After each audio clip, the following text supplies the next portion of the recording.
మోక్షం సంపాదించుకుంటాం. వానప్రస్థంలో ఏం చేస్తాము? పుణ్యం సంపాదించుకుంటాం. తర్వాత సన్యాసంలో ఏం చేయాలా? జ్ఞానం సంపాదించుకోవాలి. ఏమి జ్ఞానం? ఏ జ్ఞానం అంటే ఆత్మజ్ఞానం. ఏ జ్ఞానం? ఈ ఆత్మజ్ఞానం అంటే ఏది చెప్పండి? నేను అనండి. నేను గట్టిగా అంటలేదు. నేను అనండి. నేను అన్నది. ఈ నేను అన్నది ఏంటో చెప్పండి. ఇప్పుడుగా నేను అన్నది కదా. నేను అన్నది ఏదది? ఆత్మ. వాస్తవికంగా ఆత్మ నేననదు, నువ్వు అనవచ్చు. నేననదు, నువ్వు అనదు అనమాట. ఈ నేను అన్నది నాలుగునా ఏమన్నది? నాలుగునే అన్న. నాలుగే గొంతు ఇవన్నీ కలుసుకొని అన్నది. కానీ ఈ నాలుగే అనంతరం తనే అన్నది. అది మనసు చెప్పింది అనవని. చెప్పిందా? చెప్పింది. దానికి బుద్ధి కూడా చెప్పిందే. మనం స్వామి దగ్గరకు వచ్చినాం ఏదంతా నిర్ణయం అయిపోయింది బుద్ధి. ఇప్పుడు నేను అన్నది ఏది? బుద్ధి అన్నది. ఏదన్నది? బుద్ధి అన్నది. ఆ బుద్ధికి మనస్సు, శరీరము, ఇంద్రియాలు అన్ని సహకారం చేసింది. అన్నిటి సహకారం చేస్తే ఆ బుద్ధి నేను అన్నది. మరి ఆ బుద్ధికి నేను అనే శక్తి ఎక్కడ నుండి వచ్చింది? బుద్ధి జడ పదార్థం కదా. అంటే ఇప్పుడు మూడు కలిసి నడుస్తున్నది. మన శరీరం ఒకటి, మన మనస్సు ఒకటి, మనం ఒకటి. ఎన్నైనాయి? మూడు. మన శరీరం లేకున్నా మనం ప్రపంచంలో నేను అనలేము. మన మనస్సు లేకున్నా నేను అనలేము. మనము అసలు మనం ఉండాలి కదా. మనం లేకున్నా నేను అనలేము. మరి శరీరం ఒకటి, మనస్సు ఒకటి, మనం ఒకటి, మూడు కలిసి ఇదో ఈ శరీరం ఇట్లా నడుస్తున్నది. అంతేనా కదా? ఇప్పుడు మీరు విశ్వనాథ క్షేత్రం పరాశరాశ్రమానికి వచ్చింది. ఇప్పుడు కలిసి వచ్చిందా? ఎవరి పాటికి వాళ్ళు వచ్చిందా? అంటే శరీరం పాటి శరీరము, మనసు పాటి మనసు, మీ పాటికి మీరు వేరు వేరు వచ్చిందా? అన్ని కలిసి వచ్చిందా? చెప్పండి. ఇప్పుడు దీన్ని విడ తీసుకుంటారా మీరు? శరీరాన్ని వేరు చేసి, మనసు వేరు చేసి, బెడ్ మీద మీరు ఒకరు పండుకొని అయితేనేమో కాదు. పుట్టి నుండి సచ్చిన దాకా ఈ మూడు కలిసే ఉండాలి, కలిసే బతకాల, కలిసే పోవాలా. ఈ మూడు కలిసి ఉన్నాయన్నమాట. ఈ మూడు కలిసి ఉన్న దాన్ని విడదీసుకోవాలి. శరీరం వేరు, మనస్సు వేరు, మనం వేరు. మూడు కలిసి ఉన్నాయి, కరెక్టే. మూడు కలిసి ఉన్నాయి. ఆ కలిసి ఉన్న దాంట్లో దేని శరీరం అంటారు, దేని మనస్సు అంటారు. శరీరం ఏంటి, దాని స్వరూపం ఏంటి, మనస్సు ఏంటి, దాని స్వరూపం ఏంటి, మనమేంటి, మన స్వరూపం ఏంటి, దేని దాన్ని తెలుసుకోవాలి. ఆత్మ, అనాత్మ విచారణ అంటారు. ఏమంటారు? ఆత్మ అంటే మనం, అనాత్మ అంటే మనం కాదు. మనం కాదేంటి? మన శరీరము, మన మనస్సు. మన శరీరం మనదే కానీ మనం కాదు. మన మనస్సు మనదే కానీ మనము కావు. ఈ ప్రపంచంలో సంసారము, సన్యాసము చేయడానికి ఈ శరీరం కావాలా, ఈ మనస్సు కూడా కావాలా. ఈ శరీరం లేకపోయినా సన్యాసం నడవదు, సంసారము నడవదు. మనస్సు లేకపోయినా సంసారం నడవదు, సన్యాసము నడవదు. ఈ ప్రపంచంలో ఏ భోగం అనుభవించాలన్నా, భోగం అంటే ఏంటంటే సుఖ దుఃఖ సాక్షాత్కార భోగ. మనిషికి సుఖం అవసరమే, దుఃఖం కూడా అవసరమేనా కదా? అవసరమే. ఈ మధ్యలో ఉత్తరప్రదేశ్ కోర్టు పోయింది. నా భర్తకు విడాకులు ఇవ్వాలని పోయింది. నా భర్తకు నాకు విడాకులు ఇవ్వాలని పోయిందామా? ఆ జడ్జి గారు అడిగిండు, ఏమమ్మా మరి మేము విడాకులు అడుగుతున్నావు కదా, మేము కారణం అడగాలి కదా, విడాకు కారణం ఉంటుంది కదా, మరి ఎందుకు విడాకులు ఇవ్వాలనుకుంటున్నాము అని. అంటే నా భర్త నన్ను ఎప్పుడు కష్టపడతలేడు, నా భర్త నన్ను ఎప్పుడు కష్టపెడతలేడు, అందుకే నాకు విడాకులు ఇవ్వాలి. ఇక చూడు, ఇదో పెద్ద సమస్య వచ్చి పడింది. ఇక చూడు, ఇంత కష్టపెడతలేడంట ఓయమ్మ. అసలు ఏనంటే ఇంత కష్టపెడతలేడంట. ఈ కష్టం లేని జీవితం ఎందుకని విడాకులకు పోయిందా? అర్థమైందా? ఇప్పుడు మనిషికి కూడా సుఖ దుఃఖాలు రెండు అవసరమే అన్నమాట. సుఖం అవసరమే, దుఃఖం అవసరమే అన్నమాట. అట్లా సుఖదుఖ సాక్షాత్కారంగా ఈ ప్రపంచంలో సుఖదుఖాలు అనుభవించాలంటే మనకు శరీరం ఉండాలా, మనస్సు ఉండాలా, మనం ఉండాలి. అయితే ఇవన్నీ ఒక దగ్గర కలిసి ఉన్నాయి. అన్నీ ఒక దగ్గర కలిసి ఉన్నాయి అన్నమాట. ఎట్లా కలిసి ఉన్నాయి అంటే సముద్రంలో ఉప్పు కలిసినట్టున్నాయి. సముద్రంలో ఇప్పుడు సముద్రం నీళ్లు నాలుగు మీద పోసుకుని ఎట్లుంటాయి, ఉప్పు ఉప్పు ఉంటాయి. కానీ దాన్ని మరి ఆ నీళ్ళల్లో ఉప్పు బయటికి తీయండి ఎట్లా వస్తుందో, వస్తుందా? అదో పెద్ద ప్రక్రియ అన్నమాట. ఆ విధంగానే మనము శరీరం నిండా ఉన్నాం, మనసు నిండా ఉన్నాం. మరి శరీరం నుండి మనం ఎట్లా వేరు చేయాలా, ఈ మనస్సు నుండి మనం ఎట్లా వేరు చేయాలన్నది ఒక విద్య. దీన్ని ఏ విద్య అంటారు అంటే ఆత్మ విద్య అంటారు. దీన్ని ఏ విద్య అంటారు? బ్రహ్మ విద్య.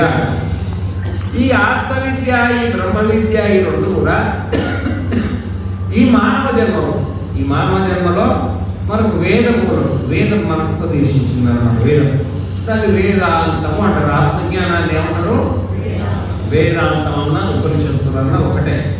ఈ ఉపనిషత్తుల ద్వారా ఇంటికి వచ్చిన వాళ్ళందరూ చాలా కొంతమంది మధ్య వయస్సులో ఉన్నారు, కొంచెం మంచి ఏజ్లో ఉన్నారు. కానీ ఇది అందరికీ అవసరమే ఈ విద్య అనేది. వేదం మూలము. ఈ వేదం ద్వారా మనము ఇప్పుడు మన అమ్మగారు ఇద్దరు కలిసి యజ్ఞాన్ని ఏర్పాటు చేసుకున్నారు. వాడు యజ్ఞాన్ని ఏర్పాటు చేసుకుంటే మరి యజ్ఞం అనేది ఎందుకు అవసరపడ్డది? యజ్ఞం చెప్పింది ఎవరు చెప్పండి? యజ్ఞం ఎవరు చెప్పారు? తుర్కోళ్ళు యజ్ఞాలు చేస్తారా? వాళ్ళకు వేదం మూలం లేదన్నమాట. ఏసుక్రీస్తులు యజ్ఞాలు చేస్తారా? చేయరు. వాళ్ళకి వేదం మూలం లేదన్నమాట. మనకు వేదమూలం ఉంది కాబట్టి తమేతం వేదాన్ని వచ్చిన బ్రాహ్మణ అభివృద్ధి యజ్ఞేన దానేన తపసా నాశకేన. మానవుడైన తర్వాత యజ్ఞం చేయాలా, దానం చేయాలా, తపస్సు చేయాలా, ఇప్పుడే చేయాలా. బ్రహ్మచర్యము, గృహస్థము, వానప్రస్థము ఈ 3 అవస్థలలో ఉన్నప్పుడు యజ్ఞం చేయాలా. దేవప్రీతి కోసం యజ్ఞం చేయాలా, భూతప్రీతి కోసము దానం చేయాలా, ఆత్మశుద్ధి కోసము తపస్సు చేయాలి. 3 ఉన్నాయన్నమాట. దేవప్రీతి అంటే మనం సూర్యుడిని వాడుకుంటున్నామా? వాడుకుంటలేమా? సూర్యుడు లేకపోతే సంసారం నడవదు, సన్యాసం కూడా నడవదు. మరి ఊరికనే వాడుకుంటే ఎట్లా? మరి ఆయనకి సమర్పించాలి కదా. ఆయననే భూమిని వాడుకుంటున్నావు, నీళ్ళని వాడుకుంటున్నావు, అగ్నిని వాడుకుంటున్నావు, గాలిని వాడుకుంటున్నావు. ఆ విధంగానే ఇంకా కొన్ని ఉన్నాయి. ఇప్పుడు ఈ శరీరం అంటే మీ అమ్మనాయన ఇచ్చింది. దీనికి మూలం ఎవరు ఇచ్చింది చెప్పండి? దీనికి మూలం మీ అమ్మనాయన ఇచ్చింది, భగవంతుడు ఇచ్చింది. ఆ మూలం నుండి ఈ చెట్టు అనేది, శరీరం అనే చెట్టు అనేది మనకు వచ్చేసింది అనమాట. ఆ విధంగానే ఈ మనస్సు ఉంది కదా, మనస్సు ఎవరు తయారు చేశారు చెప్పండి? మీరు తయారు చేసిందా మనస్సును? మనసు తయారు చేసినారా? మన ఇంట్లో ఒక ఫ్యాక్టరీ ఉన్నాయా మనస్సు తయారు చేసేది? లేదు. జ్ఞానేంద్రియాలు ఉన్నాయి, కర్మేంద్రియాలు ఉన్నాయి, మనస్సు ఉన్నది. మరి ప్రాణాపాన వ్యానోదాన సమాన పంచవాయువులు ఉన్నాయి, బుద్ధి ఉన్నది. ఇవన్నీ ఎవరో తయారు చేసి మనకి ఇచ్చిండ్రు. అవునా కదా? అవి ఉంటేనే కదా ఏది కనుంటేనే చూడగలుగుతున్నాం, చెవుంటేనే వినగలుగుతున్నాం. ఉత్తర చెవు అంటే ఈ చెవు కాదు, చెవులో ఇంకో చెవు ఉంటుంది. దాన్ని శ్రోత్రేంద్రియం అంటారు. కన్ను అంటే ఇది కన్ను కాదు, కన్నులో కూడా ఇంకో కన్ను ఉంటుంది, దాన్ని చక్షురింద్రియం అంటారు అనమాట. ముక్కు అంటే ఇది కాదు, ముక్కులో కూడా ఘ్రాణేంద్రియం ఇంకోటి ఉంటుంది, అదే దుర్వాసన సువాసన చెప్తుంది అనమాట. నాలుగు అంటే ఇది నాలుగు ఇది కాదు, దీని లోపల 2 నాలుగలు ఉంటాయి. ఒకటేమో వాటింద్రియం ఉంటుంది, ఒకటేమో రసనేంద్రియం ఉంటుంది. రసనేంద్రియమేమో మధురాంత లవణ కటు కషాయ ఇంత భేదాలు షట్రసాలను చూపిస్తుంది. ఇంకొకటి వాక్. మరి వాక్ అనేది 2 ఉంటుంది. ప్రపంచంలో 1 ఉంటుంది, వైదికం 1 ఉంటుంది. గురువు దగ్గర పోయి నేర్చుకుంటే వేదం చదువుతుంది. ప్రపంచంలో ఉంటే ప్రపంచం మాట్లాడుతుంది. 2 ఉన్నాయి, లౌకికం ఉన్నది, వైదికం ఉన్నది. అట్లా ఈ లోపల ఉన్నాయి కదా పంచ జ్ఞానేంద్రియాలు, పంచ కర్మేంద్రియాలు, పంచ ప్రాణాలు. ఈ మనస్సు, బుద్ధి, చిత్తం, అహంకారం మనం తయారు చేసుకున్నది కాదు, ఎవరో తయారు చేసి మనకి ఇచ్చారు. అవునా కదా? ఏం మాట్లాడలేదు. అవునా? మరి తయారు చేసి ఇచ్చింది. మరి తయారు చేసిన దాన్ని వాడుకుంటున్నావు కదా, వాడుకున్నప్పుడు దాన్ని బిల్లు కట్టద్దు. నువ్వు కరెంటు బిల్లు కడతావు, సెల్ ఫోన్ బిల్లు కడతావు, పాల బిల్లు కడతావు, కూరగాయల బిల్లు కడతావు, ఇన్కమ్ ట్యాక్స్ కడతావు, తర్వాత ఇంటి ట్యాక్స్లు కడతావు, అన్ని కడుతున్నారు. నువ్వు చెప్పు కొనుక్కున్నా, గిన్నె కొనుక్కున్నా, ఏ వస్తువు కొనుక్కున్నా అన్ని ట్యాక్స్లు కడుతున్నారు కదా. మరి అన్ని పంచమహాభూతాలను వాడుకుంటూ దానికి ట్యాక్స్ కట్టాలా? మరి పంచ జ్ఞానేంద్రియాలు, పంచ కర్మేంద్రియాలు, పంచ ప్రాణాలు, మనస్సు, బుద్ధి, చిత్తం, అహంకారాలు ఇవన్నీ వాడుకుంటూ వీటికి ట్యాక్స్ కట్టాలా? సూర్యుడు అయిపోయా, చంద్రుడు అయిపోయా, నక్షత్రాలు అయిపోయా, మళ్ళీ 14 లోకాలు మరి అతను 14 లోకాలు మళ్ళీ పుణ్యం చేసుకుంటే పై ఊర్ధ్వం గచ్చంతి సత్వస్థ మధ్య తిష్టంతి రాజసః జగన్నేవ వృత్తిస్థ అధో గచ్చంతి తామసః. మరి పైన 7 లోకాలు, కింద 7 నువ్వు తయారు చేసినావు. అవి ఎవరో తయారు చేసింది కదా. తయారు చేస్తేనే పుణ్యం చేసినోడు పైకి, పాపం చేసినోడు కిందికి, అన్ని తయారు చేసి సెట్ తయారు చేసి ఇచ్చింది కదా. మరి పరమాత్మ నేడు ఈ ప్రపంచాన్ని అంతా దేవతలు 33 మంది. ఎంతమంది? 33 మంది దేవతలకు మనం బాగా ఉన్నాం. మనం అంటే మన బుద్ధి అన్నమాట. మనం బాగా ఉన్నాం. ఈ బాకి తీర్చుకుంటే కానీ సంసారంలో నుండి బయటపడడానికి వీళ్ళు లేదు. ఈ సంసారంలో బంధించేది. ఒక ఆయన మన దగ్గర అప్పు తీసుకున్నాను అనుకోండి, లోపలికి వచ్చిన అనుకోండి, పైన గేట్ లాక్ చేసేసినావు అనుకోండి, నువ్వు అప్పు కట్టుకోవాలనుకున్నావు అనుకోండి, అప్పుడు అప్పు కట్టేసుకోవాలిగా. ఆ విధంగానే ఈ 33 మంది దేవతలను మనం వాడుకొని ఎన్నో కోట్ల సంవత్సరాల నుండి, అనంత కోట్ల సంవత్సరాల నుండి అనేక జన్మలు ఎత్తి అనేక లోకాలలో జరిగి మరి ఈ విశ్వాన్ని మనం వాడుకుంటున్నాం. కాబట్టి ఈ భగవంతుని రుణం అంటే ఈ దేవతల రుణాన్ని తీర్చుకోవడానికి యజ్ఞాలు చేయాలి. ఏం చేయాలా? యజ్ఞం ద్వారానే రుణం తీరుతుంది. దానికి వేరే మార్గం లేదు, యజ్ఞం ద్వారానే. ఆ యజ్ఞం కూడా మీరు ఇష్టం ఉన్నట్టు ఇంట్లో కూర్చొని ఇట్లా యజ్ఞం అంటే కాదు. అనేకం వేదాలోచనైనా. వేదాలోచన అంటే వేదం చెప్పినట్టుగా వేదాన్ని గౌరవం చెప్పడానికి ఆ వేదం చదివినటువంటి పెద్దవాళ్ళు ఉంటారు కదా, గురువుల దగ్గరికి పోయి స్వామి నేను యజ్ఞం చేయాలనుకున్నా, ఏ యజ్ఞం చేస్తే నాకు మోక్షం వస్తుంది? ఈ సాత్విక యజ్ఞాలు, రాజస యజ్ఞాలు, తామస యజ్ఞాలు. సాత్విక భగవద్గీత యజ్ఞం సాత్విక యజ్ఞం. ఎవరితోనే? సాత్విక యజ్ఞం వల్ల మనం మోక్షం వస్తుంది అనమాట. ఈ విధంగా యజ్ఞం చేయాలి. తర్వాత ఇప్పుడు దేవరుణం కూర్చొని యజ్ఞం చేయాలి. కొన్ని భూతరుణం ఉంది మనకు. భూతరుణం అంటే ఏంటంటే మనం అందరితో సేవ చేయించుకుంటామా, చేయించుకోమా? కొడుకులతో చేయిస్తాము, భర్తతో చేసుకుంటారు, భార్యలతో చేయించుకుంటారు, స్నేహితులతో చేసుకుంటారు, మరి దుకాణాల జీతాలు పెట్టుకొని వాళ్ళతో చేయించుకుంటారు. ఏదైనా కంపెనీ ఓపెన్ చేసి కంపెనీల మనుషులను పెట్టుకుంటాడు, వాటికి నెలకు 30,000 ఇస్తాడు, వాళ్ళతో ₹1,00,000 సంపాదిస్తాడు. అంటే ఏమన్నట్టు మన దగ్గర 70,000 కొట్టేసినట్టుగా. ఈ విధంగా ఒకరితో సేవ చేయించుకొని వాళ్ళకు వచ్చిన లాభంలో భాగం ఇవ్వకుండా మనం ఏం చేస్తున్నాం అంటే వాళ్ళని వాడుకుంటున్నాం అన్నమాట. ఆ వాడుకోవడం వల్ల దీనికి భూత రుణం అంటారు. దీన్ని ఏమంటారు? భూత రుణము అంటాం అన్నమాట. ఆ మేకలు ఉంటాయి, అడవిలో వేసి ఉంటాయి. ఏడవేస్తాయి అడవిలా. అడవిలో కంటే దేవుడు ఇచ్చింది కదా. వీళ్ళు పాలు అనుకుంటాడు, గొర్రెలు అనుకుంటాడు, మేకలు అనుకుంటాడు, పాపం కలదు. ఆ విధంగానే అన్ని ఎన్నో రకాలుగా ఈ భూతాలను మనం వాడుకొని వాళ్ళకి సరైన మనం న్యాయం చేయకుండా ఉంటే వాళ్ళకి బాకీ ఉంటాం అన్నమాట. అందుకనే సర్వం మీద అది యజ్ఞాలు పెట్టి మనకున్న సంపదనంతా దానాలు చేయాలి. ఏం చేయాలా? ముందు యజ్ఞాలు చేయాలా, మనం దాన్ని కొంచెం మిగిలించి దానాలు చేసి ఎవరెవరికి బాకీ పడ్డామో ఆ బాధ్యత ఏం లేకుండా మొత్తం ఉన్నది ఊడిచిపెట్టేయాలి.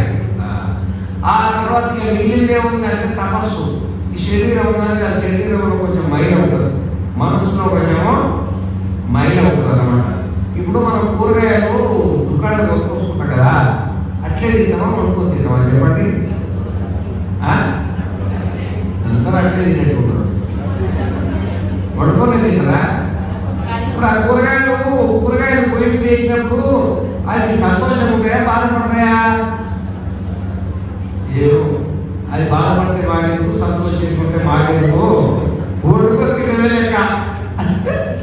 ఇప్పుడు చూడు, ఒక కూర రుచికి రావాలంటే ఒక పద్ధతికి రావాలంటే దానికి ప్రక్రియ ఉందా లేదా?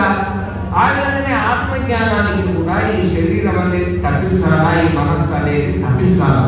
తప్పించి ఇది పరిశుద్ధ కావాలి. ఏం కావాలా? ఆ శరీరంలో ఉన్న రజోగుణము తమోగుణం పోవాలి, మనస్సులో ఉన్న రజోగుణము తమోగుణము పోవాలి. అందుకనే శారీరక తపస్సు, మానసిక తపస్సు, వాచిక తపస్సు అని వ్యక్తిగతంగా తపస్సులు చేసి తమేతం వేదావచరైన బ్రాహ్మణ వివిధిశంతి యజ్ఞేన దానేన తపసా అనాశకేన ఏ కోరిక లేకుండా కూడా ఏ యజ్ఞం చేయాలి కానీ సంకల్పం చెప్పదు. మీరు సంకల్పం చెప్పిండ్రా ఈరోజు? అయ్యో అని చెప్పించిందా? చెప్పిస్తే ఏం చెప్పించాడు? ఏమేమి కోరికలు దాంట్లో? ధన అన్నాడా, కనక అన్నాడా, వస్తు వాహనం అన్నాడా? మరి ఇది దీని కోరికతో చేసినట్ట కాదా?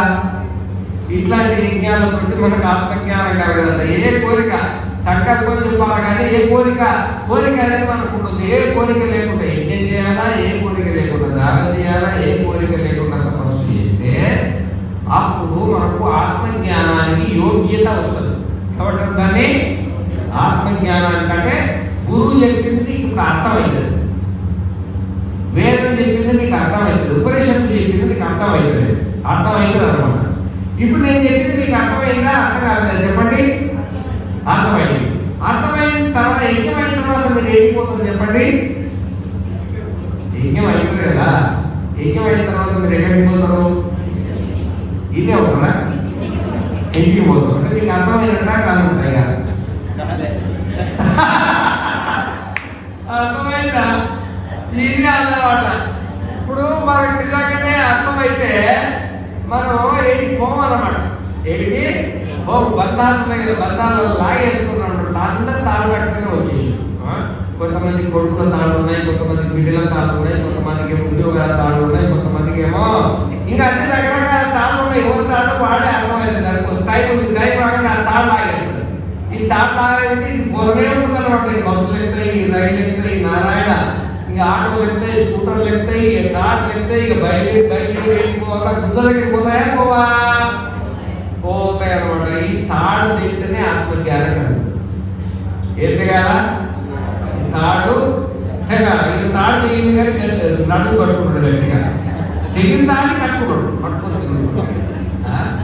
ఇక కర్మ, దాన్ని ఏమంటారు? కర్మ. భగవంతుడు అవకాశం ఇచ్చినా దాన్ని వినియోగపరచుకుంటలేదు. మరి ఇక వచ్చే జన్మ ఎట్లా సులభం జరుగుతుంది అనమాట. ఈ విధంగా అమ్మగారు మరి పవిత్రమైనటువంటి యజ్ఞం అనేది మన జీవితానికి అవసరం. మన జీవితానికి అవసరం. ఎందుకంటే మన వేదములు, మనకు మూలమేది వేదం. మన వంశమేది ఋషి వంశం. మన వంశమేది ఋషి వంశం. మాట్లాడే ఋషి అంటారా అంటారన్నమాట. ఋషి వంశం అన్నది. ఋషి వంశము మన మూలమేది వేదం. ఆ వేదం చెప్పింది బ్రహ్మచర్యం ఎట్టుండాలా, గృహస్థం ఎట్టుండాలా, వానప్రస్థం ఎట్టుండాలా, సన్యాసం ఎట్టుండాలా అని పద్ధతులు చెప్పి యజ్ఞాలు చేసుకోవాలా, దానాలు చేసుకోవాలా, తపస్సు చేసుకోవాలా. గురు సన్నిధానంలో కూర్చొని ఆత్మ విచారణ చేసుకొని ఇది శరీరము, ఇది మనస్సు, నేను ఆత్మ అని శరీరాన్ని మనస్సును వేరు చేసి తన స్వస్వరూపంలో ఉండడానికి యోగ్యత కోసం ఈ కార్యక్రమాలు. అర్థమైందా? ఏ కార్యక్రమాలు? బ్రహ్మచర్యం కానీ, గృహస్థం కానీ, వానప్రస్థం కానీ, సన్యాసం కానీ, అది కూడా యజ్ఞాలే. బ్రహ్మచర్యం ఒక యజ్ఞం, దాన్ని తక్కువ ఉండదా? గృహస్థం ఒక యజ్ఞం. ఒకసారి పెళ్లి చేసుకొని బయటపడాలంటే ఎంత పని అవుతుంది అది. వానప్రస్థం ఒక యజ్ఞం, సన్యాసం కూడా యజ్ఞాలు. యజ్ఞాల వల్ల మనకు మనస్సు పవిత్రమయ్యి, శరీరం పవిత్రమయ్యి చేసుకోవాలి. అటు పోకుండా చక్కగా రైలు పట్టాల మీద పోయినట్టుగా ఆ వేద మార్గం కూడా, గురువు చెప్పిన మార్గం కూడా మనం ప్రయాణం చేయాలి. మరి రాముడు గృహస్థుడే, ఆయన పెద్ద దేవుడు అని పేరు వచ్చేసింది. కృష్ణుడు గృహస్థుడే, ఆయన పెద్ద పేరు వచ్చేసింది దేవుడు అని. ఎందుకంటే వాళ్ళకు ఋషిమూలం ఉంది. ఏముంది? ఋషిమూలం. వాళ్ళకు వేదమూలం ఉంది. ఋషిమూలం ఉంటే వేదమూలం డైరెక్ట్ అదే వచ్చేస్తుంది అనమాట. ఆ రాముడే వశిష్ఠుడి దగ్గర ఆయన ఉపదేశం తీసుకున్నాడు. ఏం తీసుకున్నాడు? ఉపదేశం. 32,000 శ్లోకాలు ఉపదేశం తీసుకున్నాడు. ఎన్ని? 32,000 శ్లోకాలు. దాన్ని ఏమంటారంటే యోగ వాసిష్టము అంటారు. యోగ వాసిష్టం. మేము ఉపన్యాసం చెప్తుంటే ఒక 40 నిమిషాలకి ఒకరేమో చూస్తుంటారు, ఒకరేమో తగ్గుతుంటారు, ఒకరేమో ఆవరిస్తుంటారు. ఈ శరీరం ఈ పక్క తిరుగుతుంటుంది, తొక్క ఈ పక్క తిరుగుతుంటుంది, ఎట్లెట్లా అవుతుంటారు. అది ఈ అందులో ఎట్లెట్టుందో మరి 32,000 శ్లోకాలు వినాలంటే దానికి ఎంత ఓపిక ఉండాలా? దాంట్లో ఉపక్రమం ఉంటుంది, ఉపసంహారం ఉంటుంది, యోగ వాసిష్టము. అంత దీర్ఘ దీక్ష చేసి గురువు దగ్గర దివ్యమైనటువంటి యోగ వాసిష్టాన్ని ఉపదేశం తీసుకున్నవాడు తెలుసు కాబట్టి అది కూడా ఎన్ని నెలల 14 ఏళ్ళ మన 14 ఏళ్ళ మన పిల్లలు గురువు దగ్గరికి రాణిస్తామా మనం వ్యాఖ్యిస్తామా ఇప్పుడే గురువు నీకు అంటాడు. దీపం ముట్టాడు, దీపం మేము ముట్టిస్తాపో నీ బదులు నేను దీపం ముట్టిస్తాపో. దేవుడి దగ్గర సహస్రనామం చేయాలా, హనుమాన్ చాలీసా చదవాలని కొడుకులు అన్నారనుకో, అవన్నీ చదువుకుంటా కూర్చుని నీ చదువు పాడైతుందిరా, నేను చదువుతా పోరా ఇట్లా అయిపోయిందనమాట.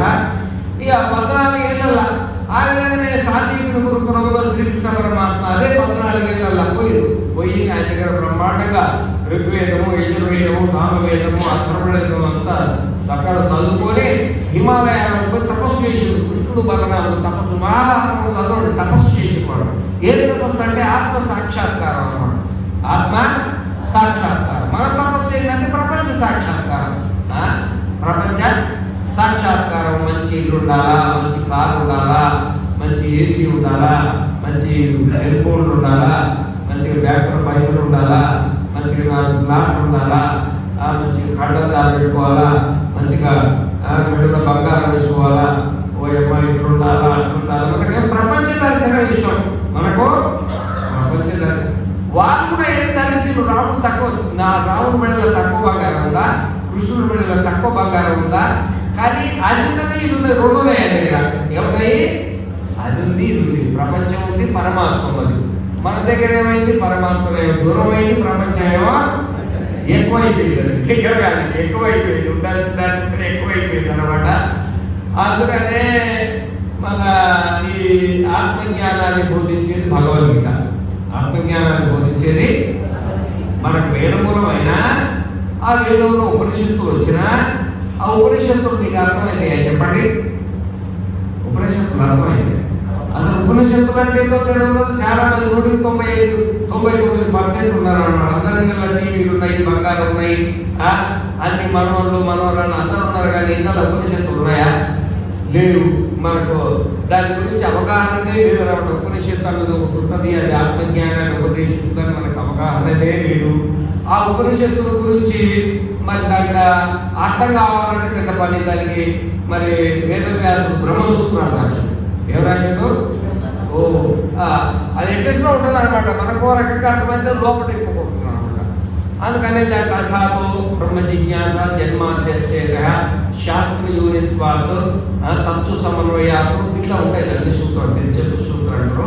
అది చదువుకుంటే ఓహో అప్పుడు ఆ వేదంలో ఉన్న అర్థం ఏంటి అని మనకు తెలుస్తుంది అనమాట. ఆ బ్రహ్మసూత్రాలు చదవాలంటే కూడా మీకు కాదు. అల్పాక్షరం అసందిగ్ధం సారవంత విశ్వతోముఖం అస్తోవరం అవద్వంచ సూత్రం సూత్ర విధు విధు. అదే ఇంత ఉంటుంది. అల్పాక్షరం తక్కువ అర్థం ఉంటుంది. తత్వ సమన్వయాన్ని ఏమర్థమవుతుంది చెప్పండి. శాస్త్ర యోనిత్వాన్ని ఏమర్థమైంది చెప్పండి. ఇట్లా మనకు అర్థం కానివన్నీ చాలా ఇంత ఉంటుంది. కానీ దాన్ని పుస్తకం ఇంత ఒక సూత్రానికి ఇంత పుస్తకం అవుతుంది. అందుకనే ఇప్పుడు భగవద్గీత వచ్చింది. మనకి ఏమొచ్చింది? భగవద్గీత ఇప్పుడు ద్వారకయుగ అర్థంలో కూడా శ్రీకృష్ణ పరమాత్మ అర్జునుడు ఉద్దేశించి ఉపదేశం చేసినట్టుగా మనకి ఎవరు చెప్పారు? వేదవ్యాసుడు. ఎవరు మనకు భగవద్గీతను ఇచ్చింది? ఎవరు? వేదవ్యాసుడు. కృష్ణుడు చెప్పిండట. కృష్ణుడు మనకి ఏం లేదు. వేదవ్యాసుడు విని ఈ విధంగా ఉపదేశం జరిగింది అర్జునుడికి అని 18 అధ్యాయంగా చెప్పిండు అనమాట. ఆ చెప్పడంలో దాని తాత్పర్యం ఏంటంటే వేదం అనేది 3 రకాలు ఉంటుంది. ఇది 3 విభాగాలు. ఒకటేమో కర్మకాండ, ఒకటేమో ఉపాసన కాండ, ఇంకొకటేమో జ్ఞానకాండ. 3 ఉంటాయి. ఆ విధంగా భగవద్గీతలో కూడా 3 వేదం ఉంది. 6 అధ్యాయాలేమో కర్మకాండ, 6 అధ్యాయాలేమో భక్తికాండ, మిగతా 6 అధ్యాయాలేమో జ్ఞానకాండ. ఈ 3 ఉన్నాయి కాబట్టి శంకరాచార్య వాళ్ళు వీటి కూడా భాష్యం రాశారు. ఇది కూడా మనకు ఆత్మజ్ఞానాన్ని ప్రసాదిస్తుంది. కర్మ ఎట్లా చేయాలా, ఉపాసన అంటే భక్తి ఎట్లా చేయాలా, జ్ఞానం అంటే ఏంటిది అనేది మనకు దీన్ని ఉపదేశించింది. కాబట్టి ఈ 3టిని ప్రస్థానత్రయాలు అంటారు. ఏ 3టిని? ఒకటేమో ఉపనిషత్తులు, ఒకటేమో బ్రహ్మసూత్రాలు, ఒకటేమో భగవద్గీత. ఈ 3టిని ఏమంటారు? ప్రస్థానత్రయాలు. ప్రస్థానం అంటే మోక్షం. ప్రస్థానం అంటే మోక్షం. ఇప్పుడు శరీరము నేను అనిపిస్తుంది కదా, ఈ సరిగ్గా అర్థం చేసుకుంటే ఈ శరీరం నేను కాదు అని అనిపిస్తుంది. అంటే శరీరంతో మోక్షం వచ్చినట్టుగా. ఇంకా ఆ విధంగానే ఇంకా కొంచెం అధ్యయనం చేస్తే ఈ మనస్సు కూడా నేను కాదు అని అనిపిస్తుంది. అప్పుడు మనస్సుతో కూడా మోక్షం వచ్చినాడు. ఇంకా కొంచెం అధ్యయనం చేస్తే నేను ఆత్మను అనే అవగాహన కలుగుతుంది. నేను ఆత్మని అవగాహన కలగడాన్ని దాన్ని ఆత్మ సాక్షాత్కారం అంటారు అనమాట. ఈ భగవద్గీతలో ఇంత రహస్యం ఉంది కాబట్టి ఈ ప్రస్థానత్రయాలు అంటే మోక్ష గ్రంథాలు, ఉపనిషత్తులు, బ్రహ్మసూత్రాలు, భగవద్గీత. అందుకని భగవద్గీత జ్ఞానయజ్ఞం పెట్టుకొని జ్ఞానయజ్ఞం ద్వారా అనగానే ఎంతో కొంత భక్తులు వస్తారు. కర్మ అంటే ఏంటి, భక్తి అంటే ఏంటి, జ్ఞానం అంటే ఏంటి ముందు కొంచెం తెలుసుకొని మనము బతికుండగానే తలా ఒక యజ్ఞం చేయాలా, అందరూ దానాలు చేయాలా, అందరూ తపస్సు చేయాలి. ఒకటంటే పాతకాలంలో రోజు యజ్ఞం చేసేవారు. రోజు యజ్ఞం చేయకుండా మంచినీళ్ళు వచ్చేవారు కాదనమాట. ఇప్పుడు యజ్ఞాలు ఎవరు చేస్తున్నారా? చేస్తుంటారు చెప్పండి. చేస్తలేరు అనమాట. ముఖం పడుకోకుండానే కాఫీ తాగేవాళ్ళు, టీ తాగేవాళ్ళు ఉన్నారు చాలా మంది అనమాట. ఇంకా యజ్ఞంగా పక్కన పెట్టు. సరే ఆరోగ్యం బాగాలేకపోతే తాగుదానికి ఏముంది, కానీ దాంతో పాటు మరి యజ్ఞం చేయాలా, దానం చేయాలా, తపస్సు చేయాలి కదా. అందుకనే మనము రోజు కోటి చేయకపోతే నెలకోటన చేయండి, నెలకోటి కాకపోతే సంవత్సరానికి కోటన చేయండి, సంవత్సరానికి కోటి చేయలేకపోతే 5 ఏళ్ళ కోటన చేయండి. ఈ 5 ఏళ్ళకు చేయకపోతే సత్యలోకం చేసావండి. ఏం చేస్తామని సత్యలోకం చావండిగా. ఎవరి కోసం మా కోసం ఏం చేసినట్టు మీరంతా అర్థమైందా? ఈ విధంగా మనకు పెద్దవాళ్ళు మన కోసం ఇవన్నీ విధానాలు ఏర్పాటు చేసి ఇప్పుడు వాడవాడలు తిరిగి రాముడు మా వాడకు వస్తున్నాడు రాముడు అన్నట్టుగా భగవద్గీత జ్ఞాన యజ్ఞాలకు 1924, 25 అయిపోతుంది అనమాట. అప్పటి నుంచి చేసుకుంటే ఇప్పుడు 534 యజ్ఞము. ఇది అమ్మగారు వీళ్ళందరూ అమ్మగారి ఇద్దరు కలిసి ఆయన రాకపోయినా అమ్మగారు అవి తప్పుకొచ్చేసి మరి ఆ దంపతులంతా యజ్ఞాలు ప్రారంభించారు. మీరు కూడా ఇక్కడ వచ్చిన వాళ్ళు కూడా చాలా మంది యజ్ఞాలు చేసిన వాళ్ళు ఉన్నారు. కానీ ఆ యజ్ఞాలు చేయకపోతే మాత్రం, యజ్ఞాలు దానాలు తప్పు చేయకపోతే మాత్రం రాబోయే జన్మ మాత్రం దుర్భరంగా ఉంటుంది. ఎటుంటుంది? దుర్భరంగా ఉంటుంది అనమాట. అందుకనే సంసారంలో ఉంటాయి ఇబ్బందులు ఉంటాయి, కానీ ఇబ్బందులు ఉన్నా కానీ ఇది కూడా ఒక ఇబ్బంది అనుకొని మనం ఇట్లాంటి కార్యక్రమాలు చేయాలని తాత్పర్యం. ఇప్పుడు మనం అందరం కూడా మంత్రం జపం చేస్తాం. కొంచెంసేపు భగవంతుడి మంత్రాన్ని జపం చేయాలి కదా. ఆ మంత్రం జపం చేస్తాము. కొంచెం కుర్చీలో కూర్చున్న వాళ్ళందరూ కింద కూర్చోండి.